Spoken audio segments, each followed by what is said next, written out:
What if superheroes were just regular people?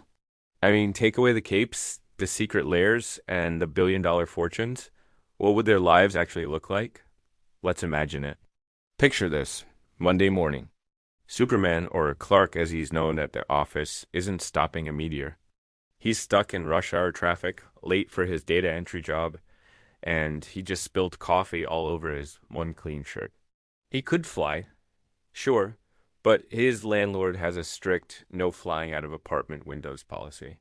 Plus, the EFA is a nightmare. He spends his day typing, dreaming of the sky, but mostly just trying to fix a paper jam in the office printer. His x ray vision? It's great for finding his lost keys, but it's also a bit awkward during company meetings. He's seen way too many people's lunches. And what about Batman? Forget the Batmobile. Bruce Wayne is a broke college student studying criminology. He patrols his neighborhood at night, not in a high tech suit, but in a black hoodie he bought on sale. His utility belt is a fanny pack filled with a half eaten granola bar. His student ID, and maybe a flashlight with dying batteries.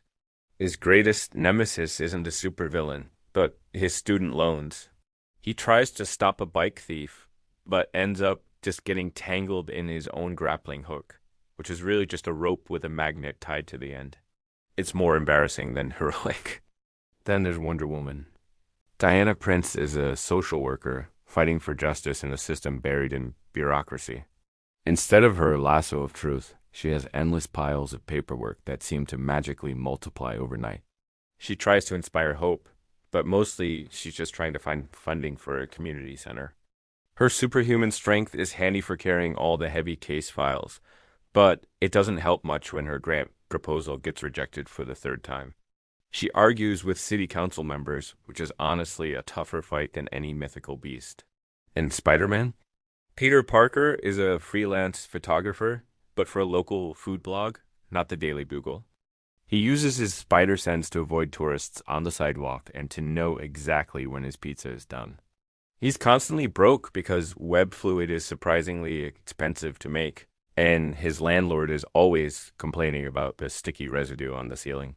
He once stopped a purse snatcher, but then had to spend 3 hours explaining to the police why he was sticking to a wall. He got a ticket for vandalism. So, if superheroes were regular people, their lives would be less epic and a lot more relatable. They'd struggle with bills, annoying jobs, and everyday frustrations, just like us. They wouldn't always win. They'd get tired, they'd make mistakes, and sometimes they just want to stay in bed and watch TV. But maybe that's the point. Maybe being a hero isn't about having superpowers. Maybe it's about trying to do the right thing, even when you're late for work, buried in debt, or just having a really, really bad day. Maybe the real superpower is just getting up every morning and trying again. What do you think? Let me know in the comments. And don't forget to subscribe for more stories. Thanks for watching.